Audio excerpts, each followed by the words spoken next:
Halo, jumpa lagi di kuliah keamanan perangkat lunak. Pada kesempatan kali ini saya akan membahas validasi dan sanitasi atau pembersihan inputan.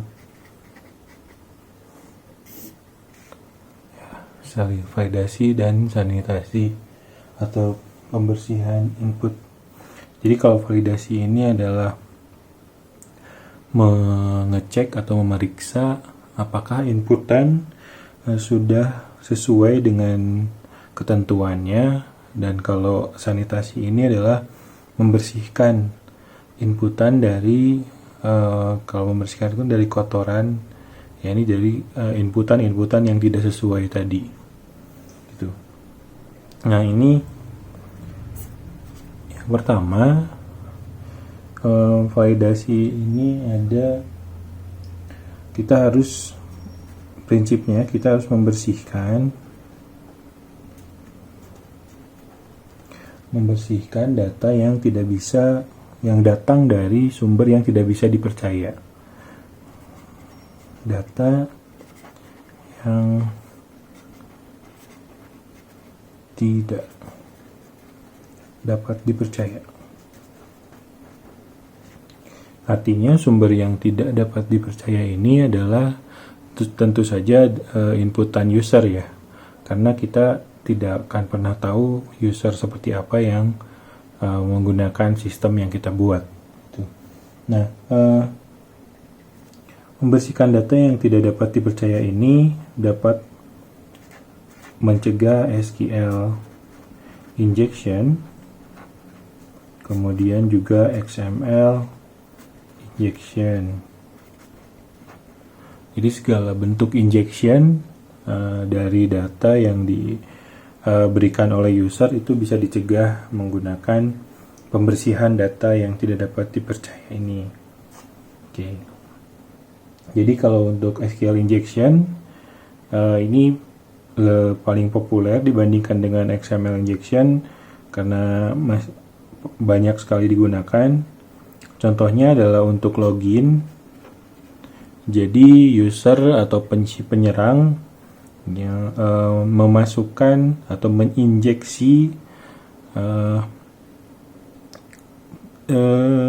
inputan yang kalau digabungkan dengan query perintah SQL itu bisa mengubah hasil dari query tersebut. Jadi misalkan kalau si SQL injection ini, kalau misalkan di fungsi login atau otorisasi, itu dia akan select bintang from from tabel user, misalkan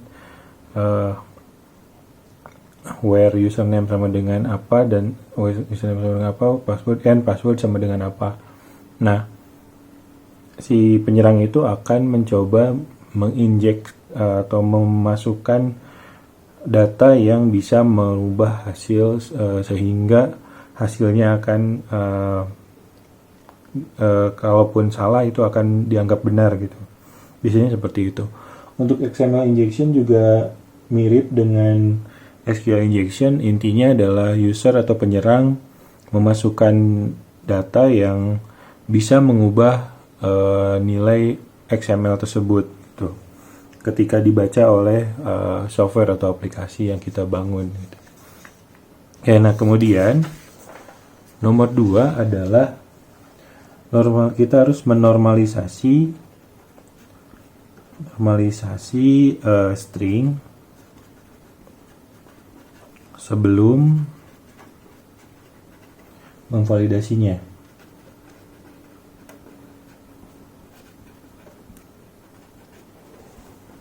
Jadi kita harus menormalisasi string sebelum kita memvalidasinya. Jadi ini untuk mencegah cross-site scripting, disingkat XSS karena X ini istilah lain untuk cross, istilah lainnya adalah cross. Jadi untuk mencegah XSS itu adalah, jadi kita memasukkan sebuah perintah yang bisa dijalankan ke situs lain. Mirip dengan SQL injection tadi, tapi biasanya ini perintah-perintah JavaScript. JavaScript itu kan contohnya kalau di HTML itu harus diawali dan diakhiri oleh tag script seperti ini ya. Tag script, kemudian di sini ada codingnya, kemudian ditutup dengan tag script lagi gitu. Nah, di sini si penyerang bisa memasukkan perintah ini ke inputan. Contohnya yang paling sering itu ada di blogging system, di komentar misalkan. Di komentar masukkan ini script gitu. Nanti kalau si blogging sistemnya tidak bisa mencegah XSS ya, si script itu akan bisa dijalankan gitu. Nanti kan cara kerjanya, jadi si script ini kan disimpan di database dan akan ditampilkan kan. Nah, kalau misalkan tidak bisa mencegah XSS ya akan ditampilkan dan akan dijalankan, karena ya seperti itu cara kerja web gitu, diinterpret baris per baris gitu. Nah, nah ini kalau kita validasi biasanya ini tidak akan masuk gitu. Jadi si tag script ini tidak akan lolos kalau misalkan ya ini tidak lolos validasi ya. Kalau misalkan kita validasi, misalkan udah aja kalau misalkan ada tag script itu jangan diterima. Oke, ini tidak lolos. Nah, tapi ada variasi serangan menggunakan simbol-simbol Unicode. Contohnya untuk ini kurung siku atau ya kurang dari gitu ya, itu bisa menggunakan backslash u fe 64. Nah, misalkan seperti ini, kemudian script, kemudian backslash u fe 65. Nah, ini sama dengan script tadi, tag script. Nah, itulah kenapa. Nah, ini harus dinormalisasi dulu, sehingga jadi ya script seperti biasanya gitu. Jadi inilah gunanya normalisasi, karena kalau seperti ini akan menyulitkan pada saat validasi. Jadi ya dinormalisasi dulu jadi seperti biasa. Setelah itu baru divalidasi. Ini kan pasti tidak akan lolos validasi ya. Kalau kalau ini ada kemungkinan jadi akan lolos validasi gitu. Kalau validasinya saklek harus ada kurung siku dan script atau tag script secara utuh gitu, karena kan mungkin saja kalau script seperti ini bisa jadi itu kata biasa gitu. Oke, nah itu untuk nomor 2, prinsip nomor 2, normalisasi atau rules nomor 2 ya. Aturan nomor 2, normalisasi string sebelum memvalidasinya. Selanjutnya aturan nomor 3. Aturan nomor 3 ini kita harus membuat atau menggunakan nama path yang formal atau absolute gitu. Atau canonical ya. Jadi kalau path itu kan contoh di Windows itu kita bisa gunakan titik slash. Misalkan kita sedang berada di folder dokumen. Kita sedang berada di folder dokumen. Di dalam folder dokumen itu ada folder kuliah misalkan. Titik slash kuliah itu artinya merujuk ke di dalam folder tersebut, kemudian ada folder kuliah, kemudian slash tugas misalkan .txt. Nah, jadi si file tugas ini ada di dalam folder kuliah yang ada di folder dokumen. Nah, kemudian kalau misalkan kita sedang ada di folder kuliah, titik-titik, kemudian tugas, misal ada folder tugas, kemudian ada KPL misalkan .txt. Nah, ini artinya kalau kita sedang ada di folder kuliah, dia akan masuk ke folder induknya, di mana tadi folder dokumen ya. Folder dokumen, masuk ke folder dokumen, kemudian masuk ke folder tugas yang ada di dalam dokumen, kemudian masuk kita ambil file kpl.txt. Nah, ini titik 1 dan titik 2 ini bentuk tidak formal. Jadi ini akan menyulitkan untuk validasi. Jadi kita harus ubah dulu ke bentuk yang formal atau absolute atau canonical gitu. Misalnya C, kalau di Windows itu kan backslash ya. Kalau di Linux dan Mac OS itu slash gitu. C dokumen misalkan slash kuliah backslash tugas.txt. Kalau di Mac misalkan slash dokumen slash kuliah slash tugas.txt gitu. Nah, seperti itu. Jadi bentuk seperti ini akan lebih memudahkan untuk validasi apakah masuk ke dalam direktori yang diperbolehkan atau misalkan ya direktori yang benar gitu dan seterusnya. Oke, kemudian rule nomor 4. Rule nomor 4 ini adalah jangan mencatat atau jangan log inputan user yang belum dibersihkan. Nah, ini dapat menyebabkan log injection. Ada istilah lagi untuk injection adalah log injection. Jadi log injection ini adalah sama dengan SQL dan XML injection, mirip. Si penyerang itu memasukkan data yang untuk bertujuan membuat log palsu gitu. Misalkan kita melog username-nya login gitu, username login formatnya gini lah, sukses gitu, misalkan gini ya. Nah, terus kita tulis misalkan username-nya Budi, kita nggak tahu nih Budi itu benar ada atau enggak. Kalau gagal dia ternyata login fail gitu, misalkan ternyata memang ada Budi terus tapi passwordnya salah, login failed. Nah, kemudian kalau misalkan itu cuman string satu baris ya, kalau misalkan username-nya itu ditulisnya gini, Budi enter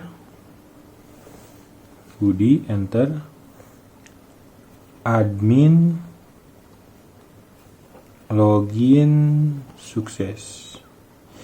Jadi sebelumnya si penyerangnya sudah pernah melihat lognya, kemudian dia tahu bagaimana struktur lognya.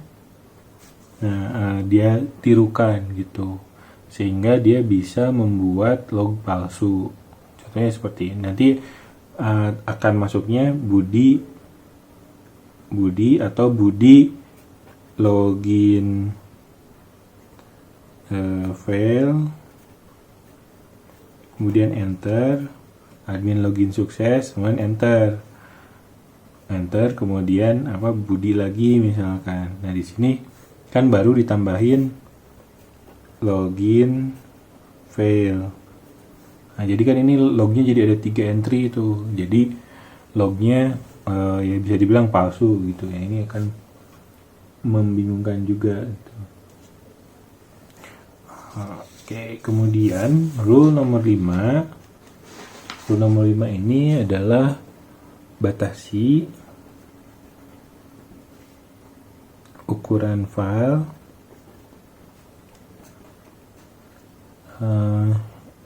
yang diberikan atau dipasing ke zip input stream.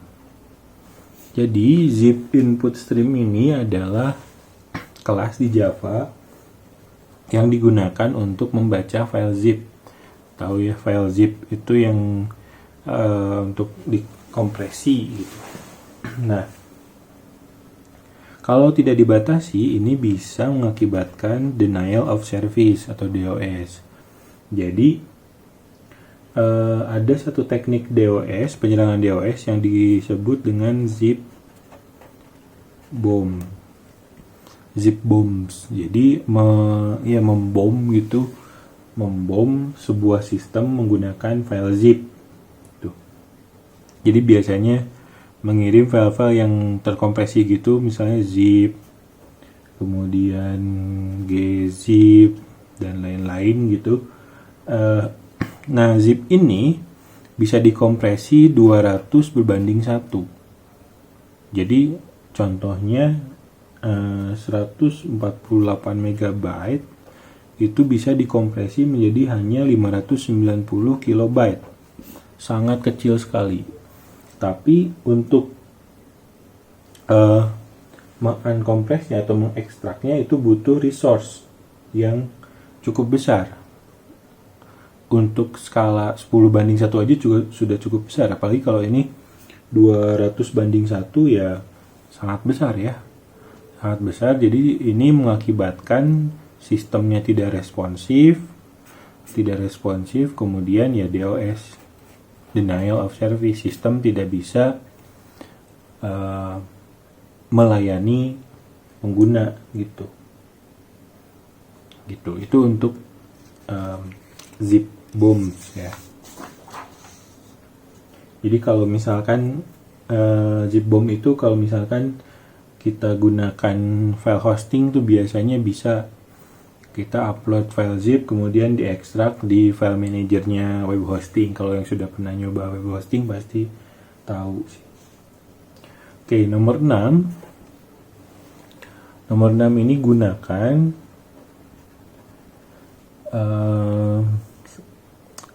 karakter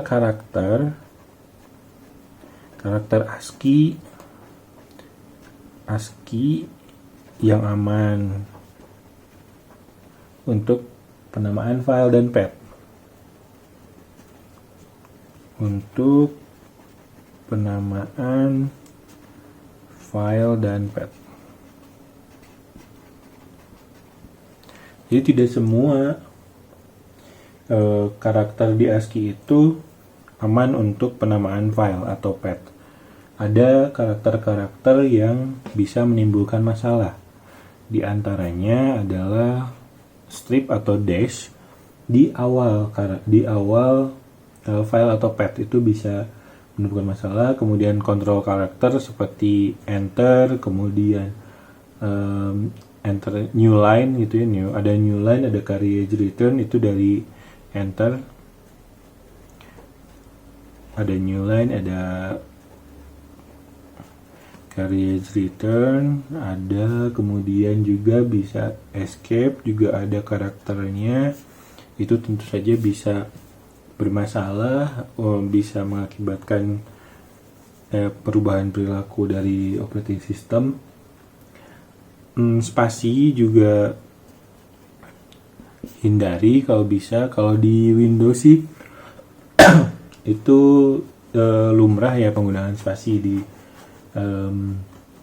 nama file terutama, dan nama folder atau directory juga sebenarnya masih cukup banyak. Contohnya di Windows sendiri ada program files, ada program data gitu, itu pakai spasi. Nah, tapi kalau di Windows itu ya kayaknya semua ya udah otomatis pakai double quotes gitu untuk spasi itu. Nah, tapi ya diusahakan jangan pakai spasi karena takutnya kita lupa dengan double quotes atau orang lain lupa dengan double quotes gitu. Kalau menggunakan spasi itu harus pakai double quotes atau kutip dua gitu. Oke, kemudian encoding yang salah juga bisa mengakibatkan karakter tidak bisa dibaca ya. Mungkin sudah pernah lihat ada karakter yang tiba-tiba karakternya jadi ya nggak kebaca, jadi kotak seperti itu atau seperti apa gitu. Kemudian karakter pemisah namespace, ini karakter pemisahnya. Kemudian karakter-karakter yang punya makna bagi interpreter, bagi script, contohnya ampersand atau dan. Jadi kalau di Linux, dan ini bisa sebagai pemisah untuk perintah. Jadi kalau kita menjalankan dua perintah secara bersamaan itu bisa pakai n, misalkan mkdir data dan cd data. Itu artinya adalah kan membuat direktori data kemudian masuk ke dalamnya gitu. Jadi ini setelah perintah pertama kemudian jalankan perintah kedua gitu. Itu kemudian yaitu untuk karakter-karakter ASCII yang tidak aman. Selanjutnya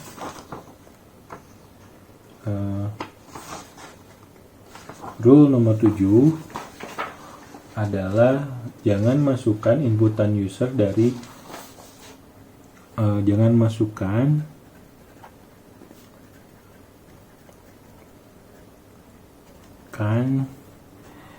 inputan user untuk bukan dari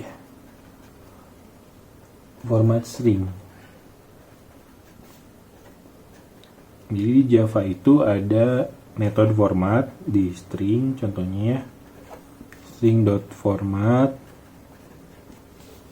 String.format itu punya minimal 2 parameter. Parameter yang pertama adalah formatnya, parameter kedua dan seterusnya adalah nilai yang diberikan dari format tersebut.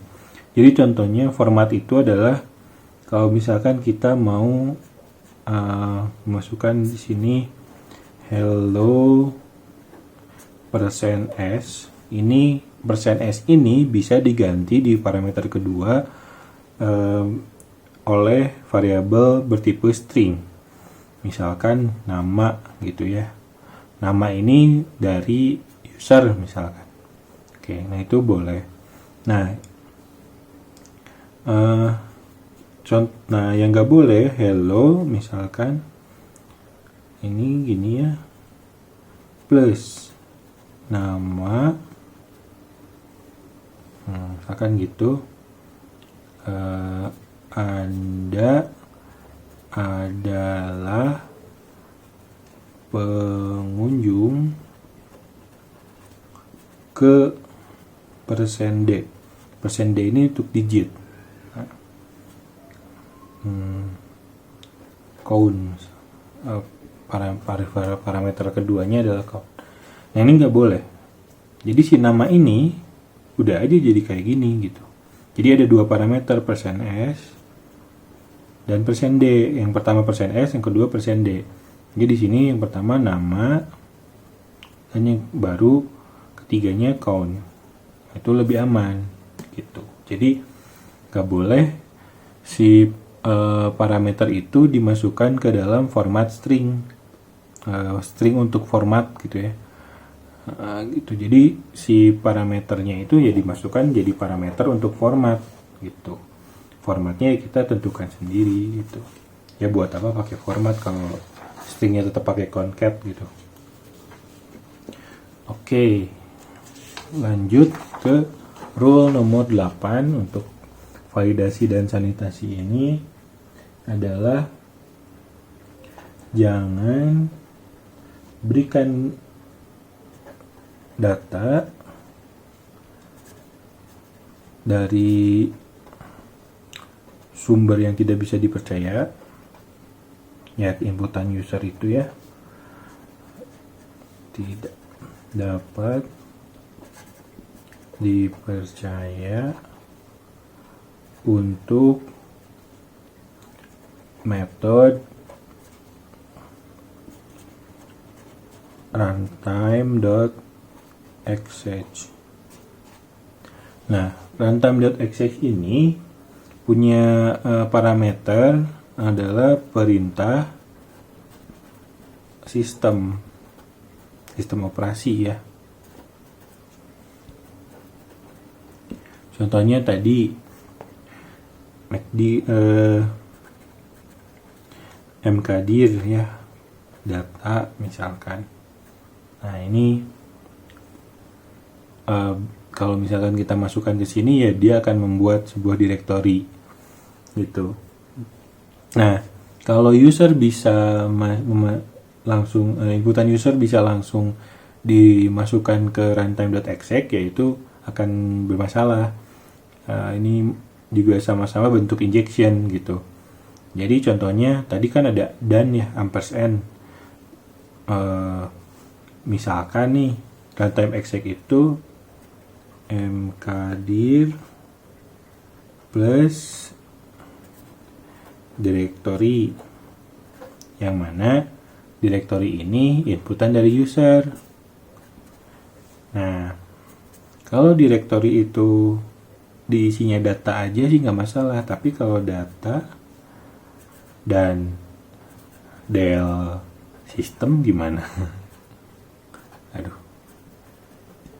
Atau del sistem C sistem gitu, dia akan menghapus sistem gitu ya. Intinya sih ini bisa dimanipulasi sehingga dia akan bisa memasukkan perintah kedua dan seterusnya gitu. Seperti itu ya. Oke, kemudian nomor 9 ini juga sama, termasuk injection. Kita harus bersihkan data yang diberikan untuk regex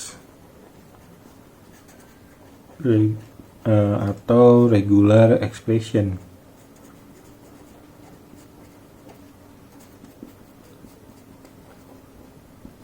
Di regular expression ini biasanya digunakan untuk memeriksa sesuatu ya, apakah atau mencari sesuatu berdasarkan pola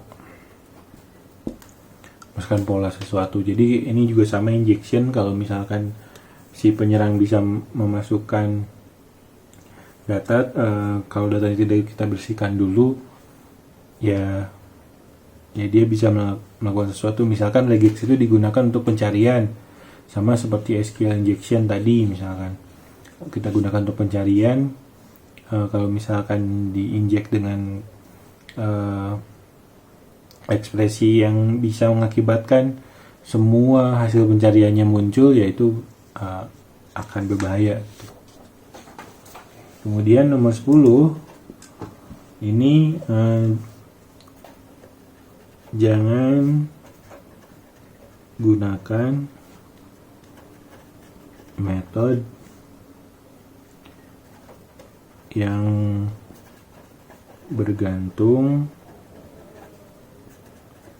pada lokal ini adalah settingan lokal dari sistem. Maksudnya ini mengikuti format lokalnya siapa, misalkan Indonesia, Inggris. Indonesia itu biasanya kodenya ID, Inggris itu ada NUS, ada NUK. Kalau Indonesia bisa ID aja, bisa ID karena bahasa yang depan ini bahasa, yang belakang itu negara, biasanya ini English US, English UK, dan seterusnya gitu. Nah, ini contohnya adalah method to uppercase. Kalau di ini tuh di apa namanya di Java ya, method to uppercase ini akan beda-beda di tiap negara. Nah, contohnya di Turki itu kan I-nya beda ya, gimana ya? Ini atau di Jerman gitu, I-nya dengan di Latin Inggris gitu. Nah, ini akan, kalau misalkan kita tidak menentukan lokalnya, akan berbahaya gitu ya, akan menimbulkan masalah gitu. Kemudian nomor 11 jangan memecah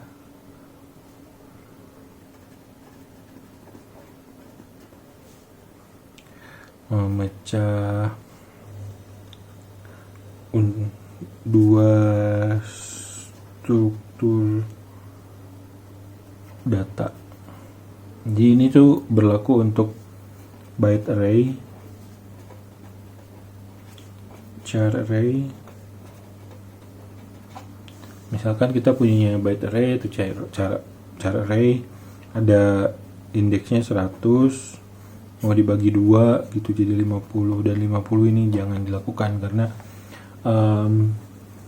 ininya akan berbeda maknanya gitu, makna datanya. Sesimpel itu. Kemudian nomor 12, eliminasi kode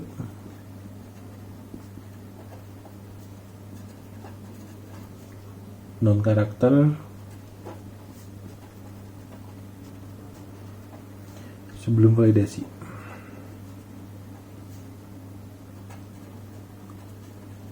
Nah, jadi untuk Unicode ada kode-kode non karakter yang akan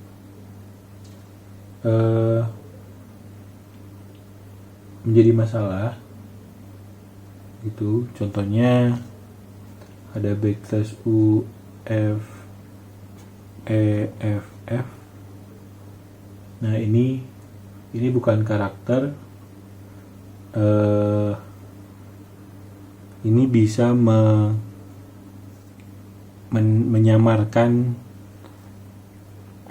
misalkan TypeScript ya, SCR, terus ini UFEFF IPT. Ini bisa disamarkan karena ini bukan karakter, nggak akan kebaca ketika kita validasi, mungkin gitu, kemungkinan besar tidak akan terbaca.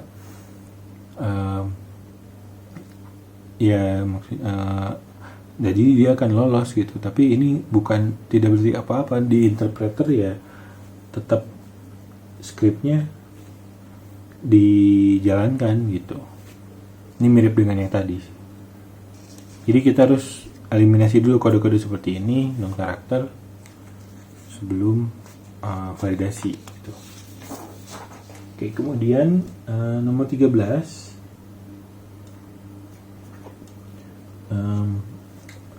lakukan konversi lossless untuk data string. Jadi konversi ini adalah untuk dua encoding yang berbeda ya. Jadi dari satu encoding ke encoding yang lain itu jangan sampai mengorbankan atau menghilangkan karakter sehingga akan mengubah arti gitu. Nah, terakhir di sini aja, gunakan encoding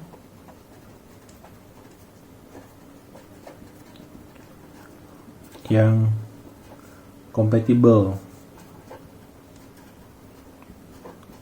Ini konteksnya untuk jaringan. Jadi di dalam jaringan komputer itu kan bukan hanya ada komputer kita, tapi ada komputer orang lain yang kita tidak tahu pakai encoding apa. Nah, sebaiknya gunakan encoding yang kompatibel, yang bisa digunakan secara luas di berbagai mesin, berbagai sistem operasi. Jangan pakai encoding yang baru, yang mungkin saja tidak akan terbaca di mesin lain gitu. Gitu ya, itu saja mungkin untuk video kali ini mengenai validasi dan sanitasi input. Terima kasih.